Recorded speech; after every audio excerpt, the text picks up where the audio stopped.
Meus irmãos e minhas irmãs, paz e bem. Neste ano, o ano A vai nos apresentando, a partir de agora, textos que são fundamentais para o caminho de preparação para o batismo. É o caminho catecumenal que nós temos no ano A. Então, depois dos dois evangelhos que são comuns para os 3 anos A, B e C, que é aquele do primeiro domingo da quaresma, das tentações de Jesus, o segundo domingo da transfiguração, nós agora entramos no terceiro domingo, daqui até o sexto, nós vamos ter textos específicos daqui até o quinto domingo, que o sexto já vai ser o domingo de Ramos. Nós vamos ter textos específicos do caminho catecumenal. Somos chamados a recolocar-nos na experiência de preparação para o batismo, para fazermos um caminho de conversão e assim chegarmos bem para celebrarmos a noite da vigília pascal. É a água que é o tema central da liturgia de hoje, seja a experiência da ausência da água como a promessa de Jesus para a samaritana. Bom domingo, ouçamos. Na antífona de entrada de hoje, tenho os olhos sempre fitos no Senhor, porque livra os meus pés da armadilha. Olhai para mim, tende piedade, pois vivo sozinho e infeliz. É a súplica daquele que tem sede de Deus, como a corça que suspira pelas águas correntes. O povo de Israel hoje está no deserto. No deserto que tem a ausência de água, o povo se encontra sedento e é ali tentado. Já no primeiro domingo da quaresma, nós dizíamos que esta tentação do povo no deserto, Jesus também vive no deserto. E ali então, Jesus passa pela experiência, é oferecida para ele a experiência de duvidar da ação de Deus, do amor de Deus, colocar Deus à prova. O povo de Israel sucumbiu nessa tentação. Isso nos narra a primeira leitura de hoje. O povo começa a murmurar contra Moisés. Por que nos fizeste sair do Egito? Foi para nos fazer morrer de sede, a nós, nossos filhos e nosso gado? E Moisés então vai suplicar ao Senhor, dizendo: que farei por este povo? Por pouco não me apedrejam. O Senhor então vai dizer para ele levar consigo um grupo de anciãos, pegar a mesma vara que ele tocou no Nilo e que foi um sinal das pragas de Deus para libertar o seu povo e que agora vai ser um sinal da bênção de Deus. Eu estarei lá diante de ti. E quando Moisés então bate da rocha com a sua vara, brota uma água. E esse lugar é onde Deus foi colocado à prova, onde Deus foi questionado pelo povo, recebe o nome de Massa e Meriba, para recordar sempre que ali Deus foi colocado à prova pelo seu povo, o povo pelo qual ele já tinha demonstrado tão grandes prodígios de amor, e que ali vai dizer: o Senhor está no meio de nós ou não? Esta é a tentação, de duvidar da ação de Deus, do amor de Deus na nossa vida. O Senhor está no meio de nós ou não? É Ele que está agindo? É esta tentação na qual o povo de Israel sucumbiu e Jesus venceu.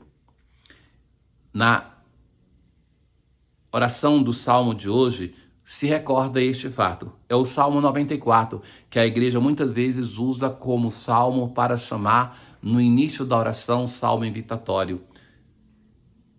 Vindes o termo de alegria no Senhor, aclamemos o rochedo que nos salva. O rochedo foi aonde Moisés bateu para sair a água, e é a imagem de Deus, o Deus da rocha firme que nos sustenta. Vinde, adoremos e prostremo-nos por terra, e ajoelhemos ante o Deus que nos criou. Oxalá ouvisseis hoje a sua voz. Não fecheis os corações como em Meriba, como em Massa no deserto aquele dia. É o episódio da primeira leitura, em que outrora vossos pais me provocaram, apesar de terem visto as minhas obras. A carta aos Romanos, o tema central dela é a justificação pela fé. Nós somos santificados pela fé em Jesus Cristo. E o texto de hoje vai dizer assim: o amor de Deus foi derramado em nossos corações pelo Espírito. Cristo morreu pelos ímpios no tempo marcado. Dificilmente alguém morrerá por um justo, mas Deus nos ama e Cristo morreu por nós quando éramos ainda pecadores. Quando éramos ainda pecadores, antes de sermos justificados, Ele deu a vida por nós, Ele nos salvou. Na aclamação ao Evangelho de hoje, na verdade, sois Senhor, o Salvador do mundo. Senhor, dai-me água viva, a fim de eu não ter sede. No Evangelho de hoje, nós temos o mais longo diálogo de Jesus com alguém nos Evangelhos. Os diálogos de Jesus no quarto Evangelho, que ouviremos de João, são poucos e densos. Os personagens do quarto Evangelho, eles têm personalidade. Eles reagem com Jesus. Jesus tem que combater, tem que dialogar. Nos sinóticos, o diálogo é mais fácil. A pessoa se muda, se convence com mais facilidade. Esse diálogo de Jesus com a samaritana é daqueles temas duros, uma mulher que tem personalidade.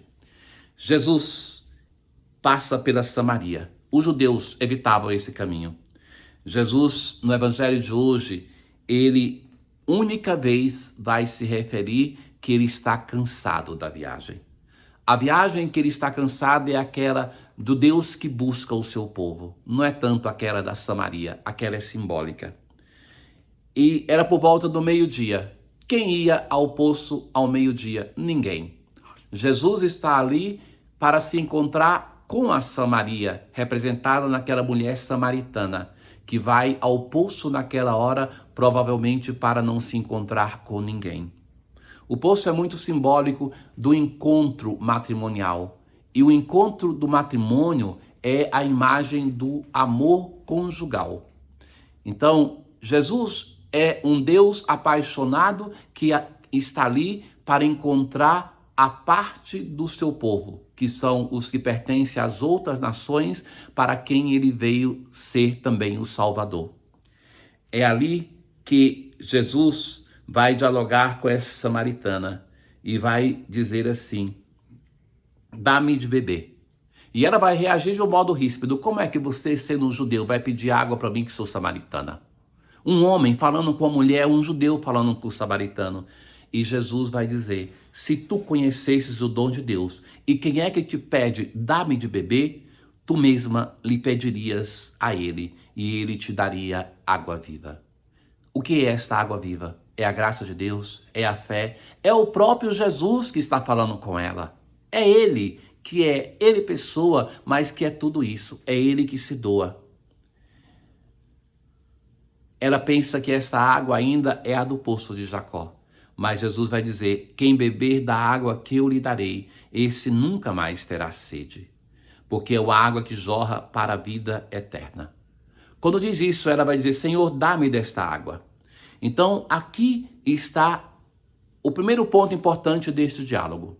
Jesus promete para essa samaritana uma água que, se ela beber, ela não mais terá sede. A segunda coisa, Jesus vai dizer para ela que não é importante adorar em Jerusalém ou em Betel, mas adorar nele, adorar o Pai em espírito e na verdade, que é Jesus Cristo. A segunda coisa essencial que vai dizer Jesus. Mas está chegando a hora, e é agora, em que os verdadeiros adoradores do Pai adorarão o Pai em espírito e verdade. Veja que Jesus sempre esconde, até mesmo para os discípulos, a sua identidade messiânica. Mas para essa mulher ele vai dizer: sou eu que estou falando contigo. A terceira coisa é que através dessa mulher, que vai esquecer até o jarro que ela levou para encher de água e vai correndo para a sua cidade, o Evangelho entra na Samaria. O Cristo é conhecido. Muitos samaritanos daquela cidade abraçaram a fé por causa da palavra da mulher que testemunhava: ele me disse tudo o que eu fiz. Jesus toca na ferida do coração desta mulher e ela é transformada. Jesus ficou ali por 2 dias e ao final eles vão dizer: já não cremos por causa das tuas palavras, pois nós mesmos ouvimos e sabemos que este é verdadeiramente o Salvador do mundo. A Samaria, terra pagã, acredita no Salvador e o faz também por causa da ação desta mulher samaritana. Ó Deus, fonte de toda misericórdia e de toda bondade, vós nos indicastes o jejum, a esmola e a oração como remédio contra o pecado. Acolhei esta confissão da nossa fraqueza, para que, humilhados pela consciência de nossas faltas, sejamos confortados pela vossa misericórdia. Tenham todos um bom dia, um bom domingo. O Senhor esteja convosco, Ele está no meio de nós. Abençoe-vos o Deus Todo-Poderoso, o Pai, o Filho e o Espírito Santo. Paz.